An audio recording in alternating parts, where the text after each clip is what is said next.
Y bien, como sabemos, pues hay levantamientos generalizados en el mundo árabe, el tema de Libia sigue conmocionando al mundo.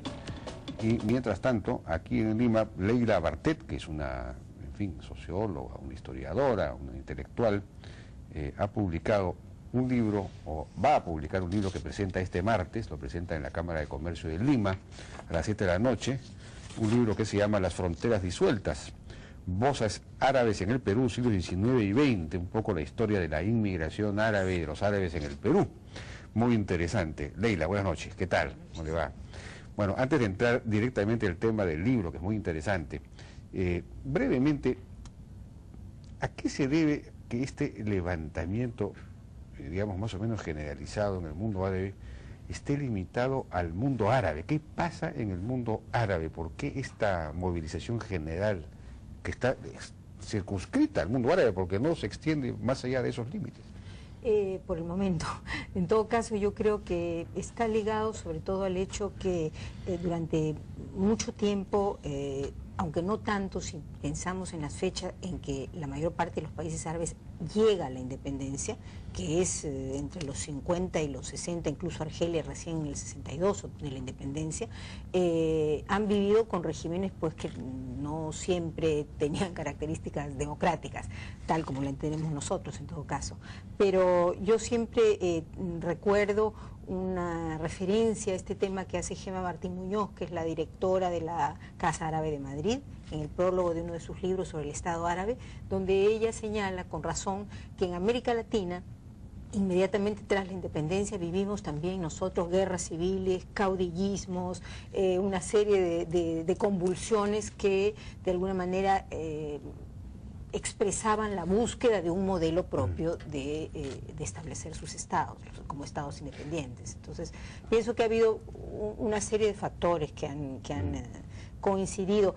El elemento de la globalización, es decir, la información que ahora es accesible a mucha más gente, claro, ha jugado un papel muy importante. De hecho, lo hemos visto durante sí, pues, las revueltas, ¿no? De acuerdo. ¿Y crees que este sería un movimiento, digamos, democratizador o es otra cosa? Creo que lo que empuja a los jóvenes que salen a las calles, que han estado en la Plaza Tahrir o que han estado en Túnez también en las calles y que ahora están en Libia en diversos lugares,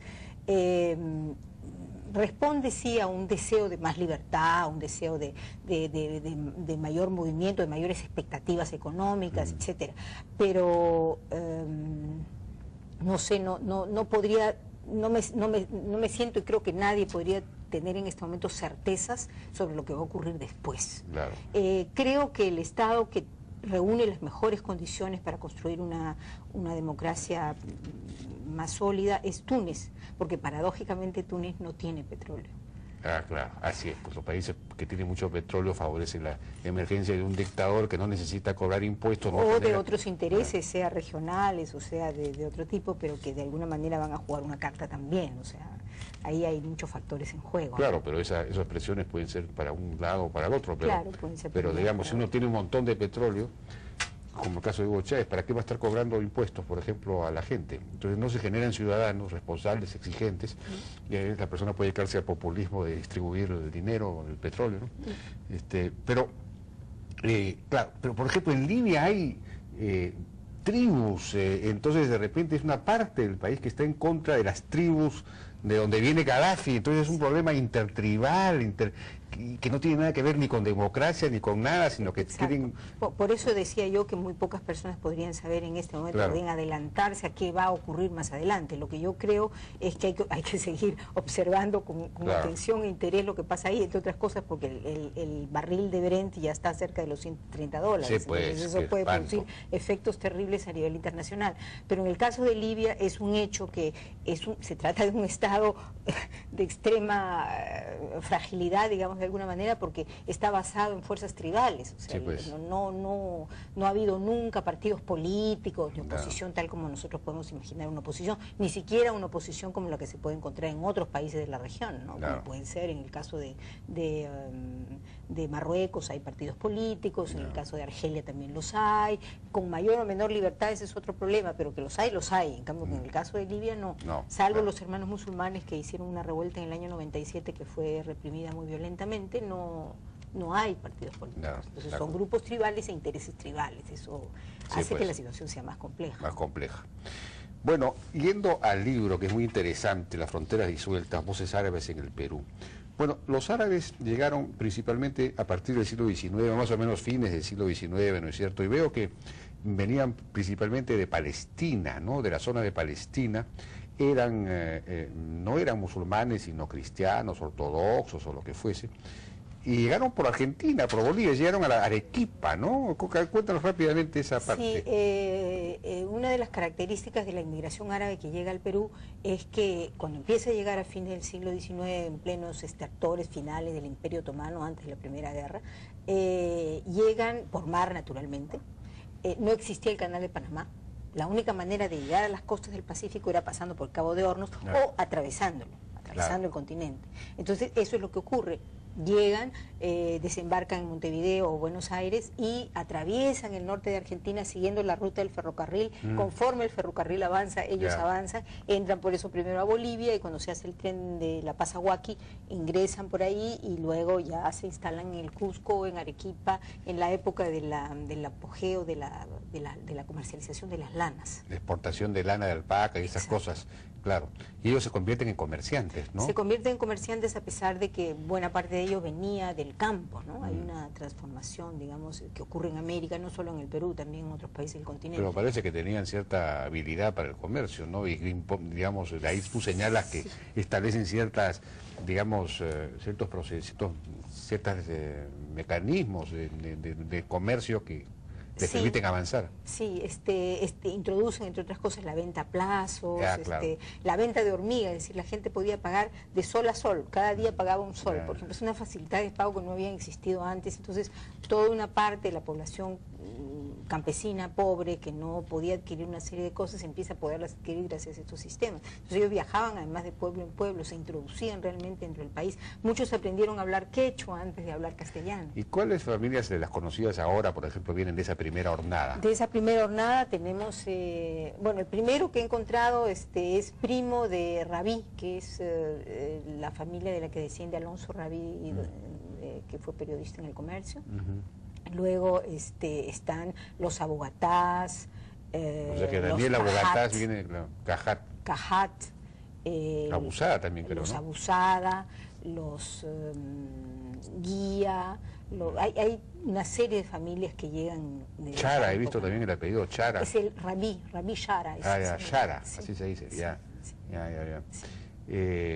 Bueno, y luego hay una segunda oleada más tarde, ¿no? Sí, la segunda etapa migratoria empieza con el final de la Primera Guerra Mundial, que había cortado evidentemente los puentes entre Levante y América, y es una etapa muy importante, es la etapa quizá en la que en América Latina hay más movimiento de inmigrantes árabes.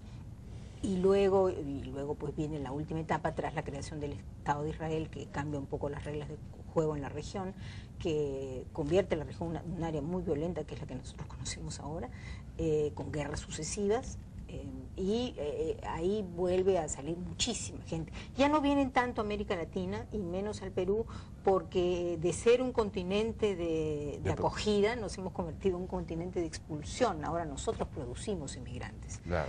Pero bueno, todavía hay lazos familiares que determinan que algunas familias puedan venir efectivamente al Perú. ¿Y esta segunda y tercera oleada son también palestinos o son de otras partes? En general son palestinos. La gran mayoría aquí es palestina, a pesar de que hay un núcleo de libaneses que se establece esencialmente en la ciudad de Chiclayo. Chiclayo, sí, he leído eso.